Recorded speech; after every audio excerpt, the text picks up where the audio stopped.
ہمیں اللہ نے با اختیار بنایا ہے، با اختیار۔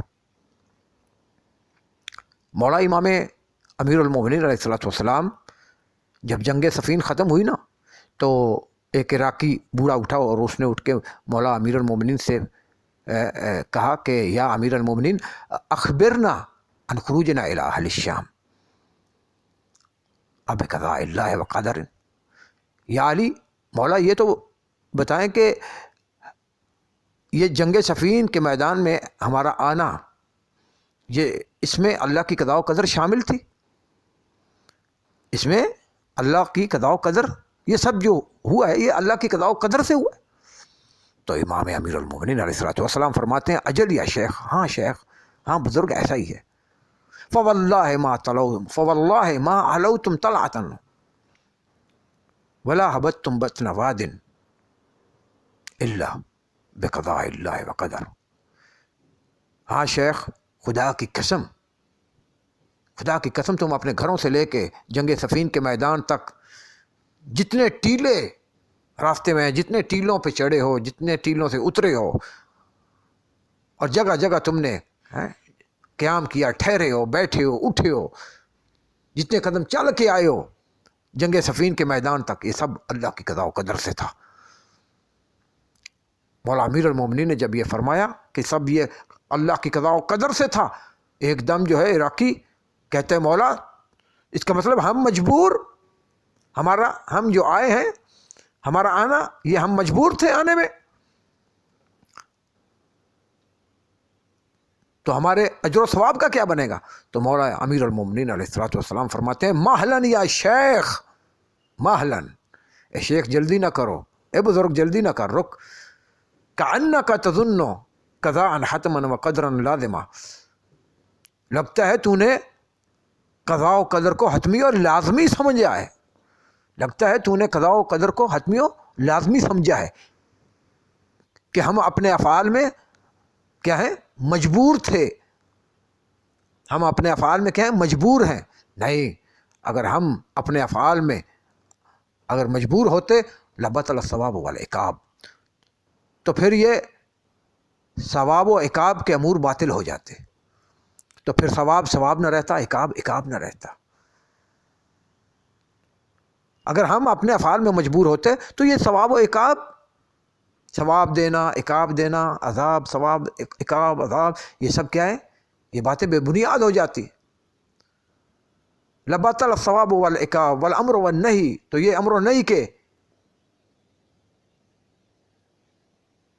جو امور ہیں یہ سب بے بنیاد ہو جاتے۔ جب بندہ ہی مجبور ہے اپنے افعال میں، بندہ ہے ہی مجبور، اس کے اپنے اختیار میں ہے ہی نہیں، تو پھر جب بندہ ہی مجبور ہے تو پھر اس کو واجبات کے بجا لانے کا، فرائض کے ادا کرنے کا اس سے مطالبہ کرنا، جب بندہ ہی مجبور ہے، جب بندہ ہی مجبور ہے اپنے افعال میں، تو پھر اس سے کیا ہے؟ برائیوں سے روکنے کا کوئی مطلب ہی نہیں بنتا، کوئی مطلب ہی نہیں بنتا کہ اس سے مطالبہ کیا جائے یہ کام برے ہیں، ان سے بچنا ہے تم نے، یہ کام ہے محرمات سے تم نے بچنا ہے، یہ برائیوں سے، یہ بدیوں، نافرمانیوں سے تم نے بچنا ہے۔ مولا فرماتے ہیں پھر یہ مسئلے سارے بے بنیاد ہو جاتے ہیں۔ وَلَا سَقَطَ مَعْنَ الْوَعْدِ وَالْوَعِيدِ، تو پھر یہ جنت جہنم کے جو اللہ نے وعدے کیے ہیں یہ سب کیا ہیں؟ یہ سب ان کے کوئی مطلب ہی نہیں بنتے، یہ سب بے بنیاد ہو جاتے۔ انبیاء کی تبلیغات کا مقصد ختم ہو جاتا، دین کے بھیجنے کا مقصد ختم ہو جاتا، انبیاء کے آنے کا مقصد ختم ہو جاتا، صحیفے بھیجنے کا مقصد ختم ہو جاتا، شریعتیں بھیجنے کے مقاصد، غایت، سب مقاصد ختم ہو جاتے کہ اگر ہم اپنے افعال میں کیا ہیں؟ مجبور ہوتے۔ مگر ایسا نہیں ہے، ہم اپنے افعال میں مجبور نہیں ہیں، ہم با اختیار ہیں۔ ولیکن کلف تخییراً ونہا تحذیراً، بلکہ اللہ نے انسان کو با اختیار مکلف بنایا ہے، اللہ نے انسان کو با اختیار مکلف بنایا ہے، اس پہ دین لاگو کیا ہے، اس کی طرف دین بھیجا ہے، اس کو دین کا پابند بنایا ہے، اس کو شریعت کی پیروی کرنے کا اسے حکم دیا ہے اختیاراً۔ وہ پہلے با اختیار تھا، وہ با اختیار ہے، بندہ با اختیار ہے، با اختیار پہلے اسے بنایا، پھر اس کو دین کی تکلیف دی، شریعت کی پابندی کی تکلیف دی۔ وَنَہَا تَحْذِيرًا، اور برائیوں سے روکا، ساتھ عذاب سے ڈرایا کہ اگر برائیاں کی، نافرمانیاں کی، میری معصیت کی تو یاد رکھنا میں تمہیں جہنم میں عذاب دوں گا۔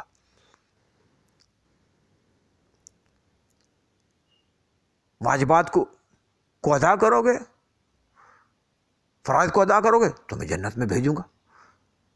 محرمات سے بچو گے، محرمات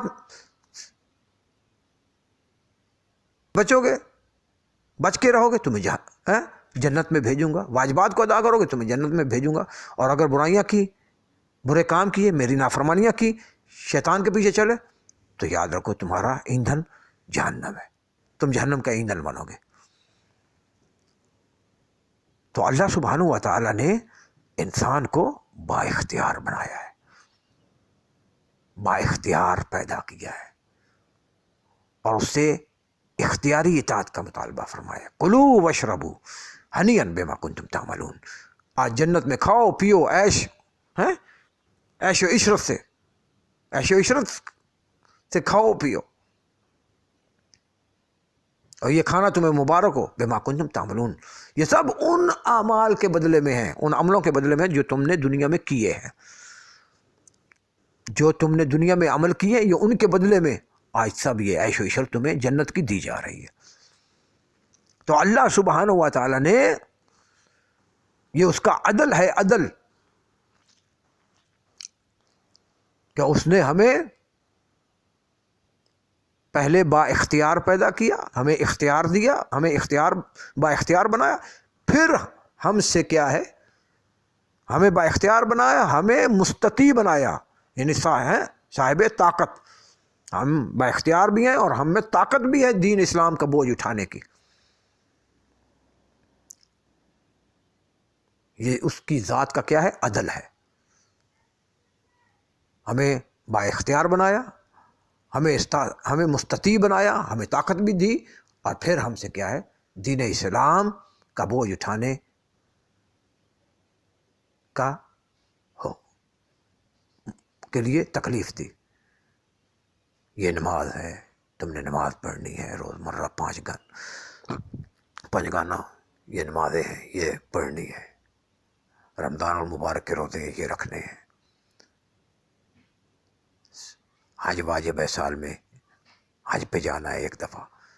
اور جبکہ مولانا صادق علیہ السلام فرماتے ہیں کہ ایک حج سے زیادہ تم حج کر سکتے ہو، روزانہ کی 5 گانا نمازوں سے زیادہ تم نمازیں پڑھ سکتے ہو، لیکن اللہ سبحانہ و تعالیٰ فرماتے ہیں لا نکلف نفسا الا وسعها، ہم نے کسی کو بھی تکلیف اتنی دی ہے جتنی اس کی طاقت تھی۔ ہم کسی کو بھی تکلیف نہیں دیتے مگر اس کی پہلے طاقت دیکھتے ہیں،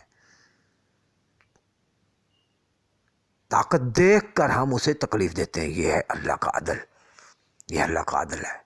تو اللہ سبحانہ و تعالیٰ عادل ہے، اس نے ہمیں ہمارے افعال میں مجبور نہیں کیا ہوا، ہم اپنے افعال میں مجبور نہیں ہیں، ہم اپنے افعال میں، اعمال میں، زندگی کے ہر امور میں ہم با اختیار ہیں۔ ہماری مرضی ہم نیکی کے راستے پہ چلیں، ہماری مرضی ہم کیا ہے، برائی کے راستے پہ چلیں۔ اللہ سبحانہ و تعالیٰ کا کام تھا ہمیں بتانا، ہمیں ابلاغ کرنا کہ یہ ہدایت کا راستہ ہے، یہ برائی کا راستہ ہے، تمہاری مرضی ہے اب برائی کے راستے پہ چلو، تمہاری مرضی ہے ہدایت کے راستے پہ چلو۔ ہدایت کے راستے پہ چلو گے تو تمہارے لیے بہترین گھر ہوں گے، جنت ہوگی، جنت کی عیش و عشرت ہوگی، اور جنت کی ہر نعمات ہوں گی۔ اور اگر برائی کے راستے پہ چلو گے، شیطان کے راستے پہ چلو گے تو خبردار، پھر سمجھ لو کہ تمہیں جہنم کی سزائیں بھگتنی پڑے گی۔ اور میں اللہ نہیں چاہتا کہ تم شیطان کے راستے پہ چلو، میں تو اللہ چاہتا ہوں تم میرے رحمان کے راستے پہ چلو، اور شیطان کے راستے سے میں تمہیں منع کرتا ہوں، میں شیطان کے راستے سے تمہیں منع کرتا ہوں، خبردار شیطان کے راستے پہ نہ چلنا۔ تو اللہ کا کام تھا ہدایت کا اور برائی کا راستہ بتا دینا، اور اللہ نے بتا دیا، اور یہ بھی بتا دیا کہ میں تو چاہتا ہوں ہدایت کے راستے پہ چلو، میرے راستے پہ چلو، یہ میرا راستہ ہے، میرے انبیاء کا راستہ ہے، میرے دین کا راستہ ہے، میں اس پہ خوش ہوں۔